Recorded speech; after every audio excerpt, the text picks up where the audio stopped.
بسم اللہ الرحمن الرحیم والصلاة والسلام علی رسول الکریم وعلی آلہ وأہلہ وأجمعین۔ معزز سامعین، میرے محترم بھائی بہن، دوست، احباب، بچے بچیاں، تمام اہل ایمان کو میری طرف سے سلام ہو۔ ہمارا نیا سال تو ہجری کے اعتبار سے ہوتا ہے تو وہ محرم ہو گیا ہے۔ ہر آنے والا سال ہماری زندگی کا بہت بڑا حصہ ہم سے چھین کے لے جاتا ہے اور ہم بے بس ہو کر اسے دیکھتے ہی رہ جاتے ہیں۔ دنیا کی ہر چیز پر ہم نے اپنے پہرے بٹھائے ہوئے ہیں، لیکن وقت اور زندگی جو سب سے قیمتی سرمایہ ہے، روزانہ ہم سے گردش دوران، سورج اور چاند کی گردش، دن اور رات کا ہیر اور پھیر، کہ ہماری زندگی ہم سے چراتا چلا جاتا ہے۔ اللہ کا غیبی نظام ہماری زندگی سے ٹائم کو، وقت کو گھٹاتا چلا جاتا ہے، یہاں تک کہ ہر آنے والی وہ موت کو گلے لگا کر اللہ کے پاس پہنچ جاتا ہے۔ تو نئے سال کے حوالے سے دو باتیں کرنی تھی۔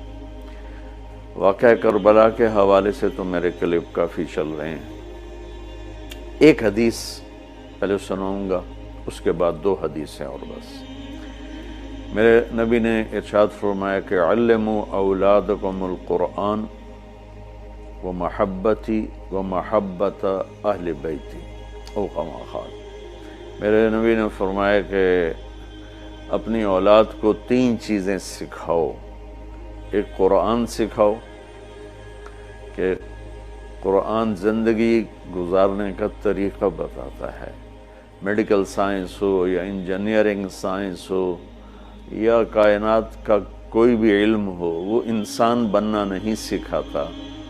اناٹومی پڑھ کے ڈاکٹر بن جائے گا، انسان بننے کے لیے قرآن پڑھنا پڑے گا، سیکھنا پڑے گا۔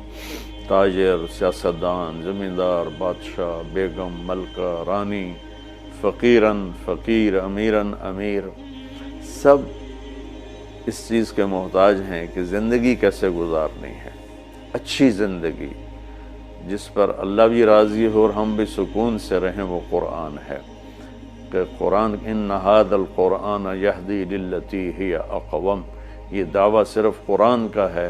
میرا اللہ فرماتا ہے کہ صرف قرآن ہی ہے جو تمہیں صحیح زندگی گزارنے کا طریقہ بتاتا ہے۔ ہمارے گھروں کی زندگی انتشار کا شکار ہے۔ شادی ہوتے ہی طلاقیں ہو رہی ہیں، طلاقوں کی ریشو بڑھ رہی ہے کہ والدین اپنے بچیوں پر صرف پڑھائی پڑھائی پڑھائی، اور ہمارے پاکستان میں پڑھائی تو ہے نہیں، صرف کاروبار ہے۔ تو بچیوں کو پتہ ہی نہیں ہوتا جب شادی ہوتی ہے کہ زندگی کیسے گزارنی ہے۔ ایسے والدین کو بھی نہیں پتہ ہوتا کہ ہم نے اپنی اولاد کو کس بنیاد پہ کھڑا کرنا ہے۔ تو قرآن وہ زندگی بتاتا ہے جس پر چل کر ہر بڑا چھوٹا، بڑی چھوٹی خوشگوار زندگی گزار سکتے ہیں۔ تو آپ نے فرمایا کہ اپنی اولاد کو قرآن سکھاؤ۔ دوسرا فرمایا وہ محبت، اور میری محبت سکھاؤ، کہ آپ نے فرمایا لن یؤمن احدکم حتی اکون احب الیہ من الناس وولدہ ووالدہ اجمعین۔ آپ نے فرمایا کہ اگر تم چاہتے ہو کہ تمہارا ایمان مکمل ہو تو میری محبت اپنی ذات سے، اپنے والدین سے، اپنی اولاد سے اور پوری دنیا کے انسانوں سے مجھے سب سے زیادہ پیار دو گے تو تمہارا ایمان مکمل ہوگا۔ تو اللہ کے نبی کی محبت کے بغیر ایمان کامل ہو نہیں سکتا۔ اب محبت کا کیا پیمانہ ہے، کیا معیار ہے؟ ایک ہم نے بنائے ہوئے ہیں، مختلف معیار بنائے ہوئے ہیں عشق رسول کے، محبت رسول کے، لیکن میں وہ معیار بتاؤں گا جو نہ میرا بتایا ہوا نہ کسی اور کا، وہ میرے نبی کا بتایا ہوا ہے کہ اللہ کے رسول سے پیار کرنے والے ہوتے کون ہیں۔ تو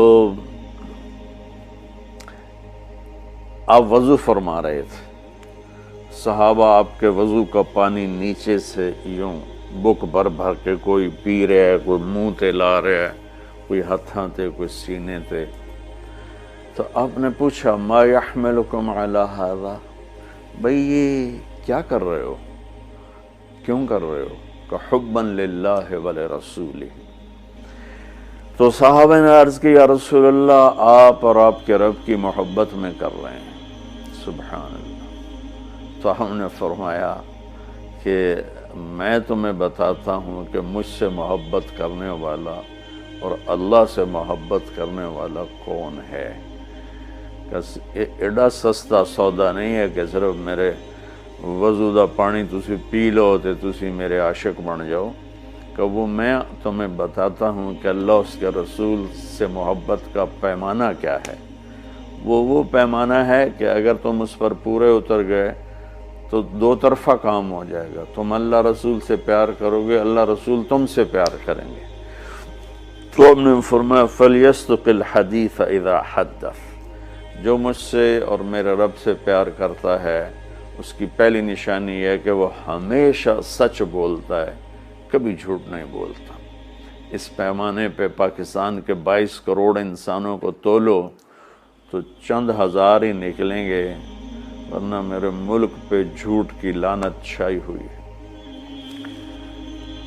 فَلْيُؤَدِّ الْأَمَانَةَ إِذَا اؤْتُمِنَ، جو مجھ سے اور میرے اللہ سے پیار کرتا ہے وہ کبھی کسی کو دھوکہ نہیں دیتا، ہمیشہ دیانتداری سے کام کرتا ہے، دیانتداری سے ہر ڈیل کرتا ہے۔ اس پر تولیں تو پورے پاکستان کے بازار، تجارت، سیاست، زمیندارہ، لین دین دھوکہ ہی دھوکہ ہے، فراڈ ہی فراڈ ہے۔ اس میں بھی چند سو ہی نکلیں گے جن کو اللہ رسول کے محبت کی گارنٹی ملے گی۔ تیسرا فرمایا فَلْيُحْسِنْ جِوَارَ مَنْ جَاوَرَهُ، جو اللہ اس کے رسول سے پیار کرتا ہے وہ ہمیشہ پڑوسیوں کے ساتھ اچھا سلوک کرتا ہے، چاہے وہ مسلم ہوں، نان مسلم ہوں، چاہے وہ اپنے ہوں، غیر ہوں، اچھے لگتے ہوں، برے لگتے ہوں، وہ ہمیں برا سمجھتے ہوں، لیکن اللہ اس کے رسول سے پیار کرنے والے کی تیسری نشانی یہ ہے کہ وہ اپنے پڑوسیوں کے ساتھ اچھا سلوک کرتا ہے۔ یک طرفہ وہ تا کر دے نہیں، اسی کیوں کریے، انہوں سانو کدی سلام نہیں کیتا، اسی کیوں سلام کریے، وہ سانو کدی پچھڑ نہیں آئے، اسی کیوں پچھڑ جاویے۔ یہ عشق رسول کے دعوے دار تو ہو سکتے ہیں، اللہ کی بارگاہ میں ان کی کوئی گارنٹی نہیں ہے، یہ خارج ہیں۔ یہ بھی ہمارا سارا معاشرہ میں دیکھتا ہوں تو انتقامی معاشرہ ہے۔ ہمارے علاقے کی مثال ہے جی، قدمہ دے قدم ہون دن، کیا مطلب کہ جو ہمیں پوچھنے آئے گا ہم بھی پوچھنے جائیں گے، جو ہمیں سلام کرے گا ہم بھی سلام کریں گے، جو نہیں کرے گا تو ایسا کیوں کریے۔ یہ میرے ملک کے اخلاق یہ ہیں، اور میرے نبی فرما رہے ہیں کہ مجھ سے محبت کی تیسری نشانی یہ ہے کہ وہ یک طرفہ ہو کر اپنے پڑوسیوں کے ساتھ اچھا سلوک کرتا ہے۔ تو اس حوالے سے نیا سال شروع ہو رہا ہے، ہم قرآن سیکھیں، اللہ کے نبی کی محبت سیکھیں۔ تیسری چیز فرمائی وَمَحَبَّةَ أَهْلِ بَيْتِ، اور اپنی اولاد کو میرے اہل بیت کی محبت سکھاؤ۔ سبحان اللہ، اس کے بغیر نہ ایمان مکمل ہے، نہ زندگی مکمل ہے، نہ راستہ طے ہوگا۔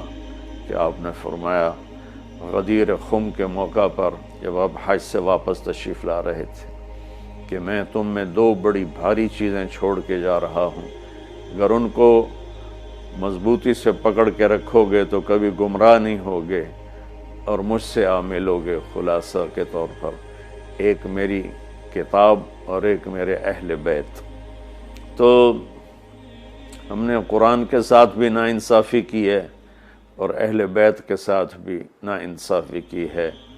درد سے کہہ رہا ہوں یہ بات، میں فرقہ واریت سے بالا تر ہو کر یہ بات کر رہا ہوں کہ ہمیں اگر ان کے گھرانے سے پیار نہیں ہے تو وہ کیا ایمان ہے اور کیسا ایمان ہے۔ تو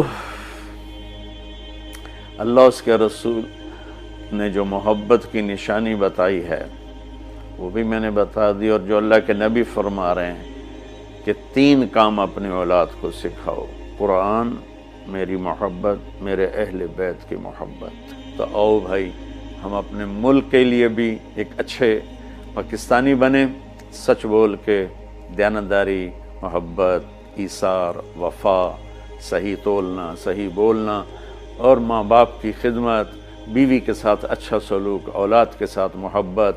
یہ سارے وہ چیپٹر ہیں جو اس وقت بالکل ادھورے پڑے ہوئے ہیں۔ اور صرف نماز پڑھ لینا اور حج عمرے پہ زور لگا دینا بہت اچھی بات ہے، میں کسی نیکی کی قدر نہیں گھٹانا چاہتا، لیکن اور بھی دکھ ہیں زمانے میں محبت کے سوا، راحتیں اور بھی ہیں وصل کی راحت کے سوا۔ اسلام تو ایک زندگی ہے، یہ تو چند مختصر عبادات پوری زندگی پر تو نہیں ہے نا۔ اس لیے میری فریاد سنو اللہ کے واسطے، علماء سے بھی کہتا ہوں، خطیبوں سے بھی کہتا ہوں، اپنا مسلک پیش نہ کرو، اسلام پیش کرو۔ اسلام ایسی خوبصورت زندگی ہے کہ اس کا خریدار آپ کو ہر انسان بنے گا۔ آپ سن لیں گے تو آپ کا احسان ہوگا، اب کر لیں گے تو آپ کی دنیا بھی بنے گی، آخرت بھی بنے گی، ورنہ فقیرانہ آئے صدا کر چلے، میاں خوش رہو ہم دعا کر چلے، وہ جو گیت تم نے سنا نہیں میری عمر بھر کا ریاض تھا، میرے درد کی تھی وہ داستاں جسے تم